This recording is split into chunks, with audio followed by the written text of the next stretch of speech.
Union budget 2026-27ರ highlights.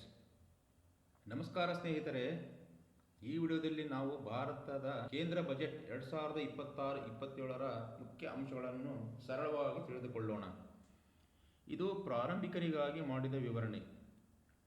ಇಲ್ಲಿ ನಾನು ಹೇಳುವ ಎಲ್ಲ ವಿಷಯಗಳು ಫೆಬ್ರವರಿ 1, 2026ರಂದು ಹಣಕಾಸು ಸಚಿವೆ ನಿರ್ಮಲಾ ಸೀತಾರಾಮನ್ ಅವರು ಮಂಡಿಸಿದ ಬಜೆಟ್ ಭಾಷಣದಲ್ಲಿ ಸ್ಪಷ್ಟವಾಗಿ ಹೇಳಿರುವ ಅಂಶಗಳೇ.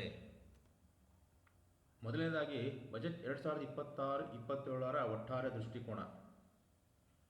ಬಜೆಟ್ ಭಾಷಣದ ಆರಂಭದಲ್ಲಿ ಸರ್ಕಾರವು ಕಳೆದ ವರ್ಷಗಳಲ್ಲಿ ಆರ್ಥಿಕ ಸ್ಥಿರತೆ, ಹಣಕಾಸು ಶಿಸ್ತು, ನಿರಂತರ ಬೆಳವಣಿಗೆ ಇವುಗಳ ಬಗ್ಗೆ ಉಲ್ಲೇಖ ಮಾಡಿದೆ. ಈ ಬಜೆಟನ್ನು ಸರ್ಕಾರ ಭವಿಷ್ಯಮುಖಿ ಮತ್ತು ಕರ್ತವ್ಯಾಧಾರಿತ ಬಜೆಟ್ ಎಂದು ವಿವರಿಸಿದೆ. ಎರಡನೇದಾಗಿ 3 ಕರ್ತವ್ಯಗಳ ಚೌಕಟ್ಟು. ಬಜೆಟ್ 2026-27 ಅನ್ನು 3 ಮುಖ್ಯ ಕರ್ತವ್ಯಗಳ ಅಡಿಯಲ್ಲಿ ವಿವರಿಸಲಾಗಿದೆ.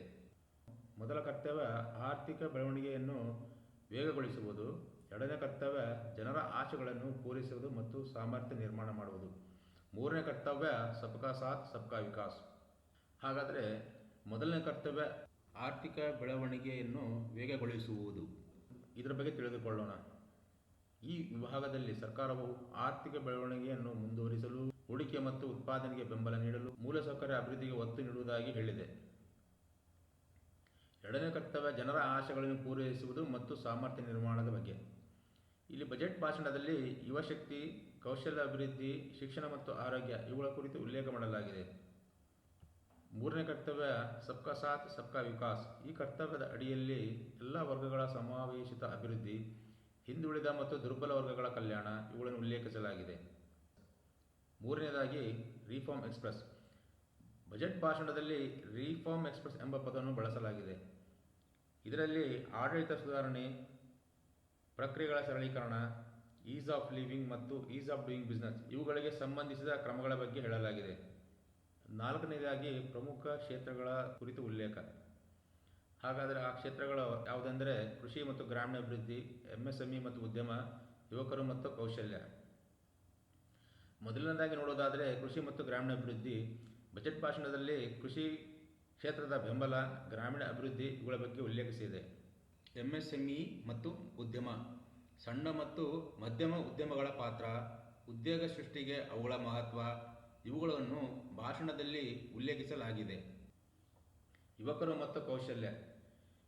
ಯುವಕರ ಸಾಮರ್ಥ್ಯ ನಿರ್ಮಾಣ, ಕೌಶಲ್ಯ ಮತ್ತು ಉದ್ಯೋಗ ಸಂಬಂಧಿಸಿದ ವಿಷಯಗಳು ಬಜೆಟ್ನಲ್ಲಿ ಪ್ರಸ್ತಾಪಗೊಂಡಿವೆ. ಐದನೇದಾಗಿ ಸಾಮಾಜಿಕ ಸಮಾವೇಶ. ಬಜೆಟ್ 2026-27ರಲ್ಲಿ ಮಹಿಳೆಯರು, ದುರ್ಬಲ ಮತ್ತು ಹಿಂದುಳಿದ ವರ್ಗಗಳು, ಸಮಾನ ಅವಕಾಶಗಳು ಇವುಗಳ ಬಗ್ಗೆ ಭಾಷಣದಲ್ಲಿ ಉಲ್ಲೇಖವಿದೆ. ಇದು ಸಬ್ಕಾ ಸಾಥ್ ಸಬ್ಕಾ ವಿಕಾಸ್ ಚೌಕಟ್ಟಿನ ಭಾಗವಾಗಿದೆ. ಹಣಕಾಸು ಶಿಸ್ತು ಮತ್ತು ಫಿಸ್ಕಲ್ ಕನ್ಸಾಲಿಡೇಷನ್. ಬಜೆಟ್ ಭಾಷಣದಲ್ಲಿ ಸರ್ಕಾರವು ಹಣಕಾಸು ಶಿಸ್ತು, ಫಿಸ್ಕಲ್ ಕನ್ಸಾಲಿಡೇಷನ್ ಇವುಗಳ ಬಗ್ಗೆ ಪ್ರತ್ಯೇಕವಾಗಿ ಉಲ್ಲೇಖಿಸಿದೆ. ಸಾರ್ವಜನಿಕ ಹಣವನ್ನು ಜವಾಬ್ದಾರಿಯಿಂದ ನಿರ್ವಹಿಸುವುದರ ಮಹತ್ವವನ್ನು ಇಲ್ಲಿ ಹೇಳಲಾಗಿದೆ. ತೆರಿಗೆಗಳ ಕುರಿತು ಪಾರ್ಟ್ ಬಿ. ಬಜೆಟ್ನ ಪಾರ್ಟ್ ಬಿ ಭಾಗದಲ್ಲಿ ನೇರ ತೆರಿಗೆಗಳು ಅಂದರೆ ಡೈರೆಕ್ಟ್ ಟ್ಯಾಕ್ಸಸ್, ಪರೋಕ್ಷ ತೆರಿಗೆಗಳು ಅಂದರೆ ಇಂಡೈರೆಕ್ಟ್ ಟ್ಯಾಕ್ಸಸ್ ಇವುಗಳಿಗೆ ಸಂಬಂಧಿಸಿದ ಪ್ರಸ್ತಾವನೆಗಳು ಒಳಗೊಂಡಿವೆ. ಇಲ್ಲಿ ತೆರಿಗೆ ವ್ಯವಸ್ಥೆಯ ಸರಳೀಕರಣ, ನಿಯಮಗಳು ಮತ್ತು ಪ್ರಕ್ರಿಯೆಗಳ ತಿದ್ದುಪಡಿ ಇವುಗಳ ಕುರಿತು ಭಾಷಣದಲ್ಲಿ ಉಲ್ಲೇಖಿಸಲಾಗಿದೆ. ಬಜೆಟ್ ಭಾಷಣದಲ್ಲಿ ಹೇಳಿರುವುದಷ್ಟೇ ಇಲ್ಲಿ ಗಮನಿಸಲಾಗಿದೆ. ಸಮಾರೋಪ. ಒಟ್ಟಿನಲ್ಲಿ ಯೂನಿಯನ್ ಬಜೆಟ್ 2026-27 ಸರ್ಕಾರವು 3 ಕರ್ತವ್ಯಗಳ ಚೌಕಟ್ಟಿನಲ್ಲಿ ಬೆಳವಣಿಗೆ, ಸಾಮರ್ಥ್ಯ ನಿರ್ಮಾಣ ಮತ್ತು ಸಮಾವೇಶ ಇವುಗಳ ಮೇಲೆ ಕೇಂದ್ರೀಕರಿಸಿ ಮಂಡಿಸಿದೆ. ಈ ವಿಡಿಯೋ ನಿಮಗೆ ಬಜೆಟ್ನ ಮೂಲಭೂತ ಅಂಶಗಳನ್ನು ಅರ್ಥ ಮಾಡಿಕೊಳ್ಳಲು ಸಹಾಯ ಮಾಡಿದೆ ಎಂದು ಭಾವಿಸುತ್ತೇನೆ.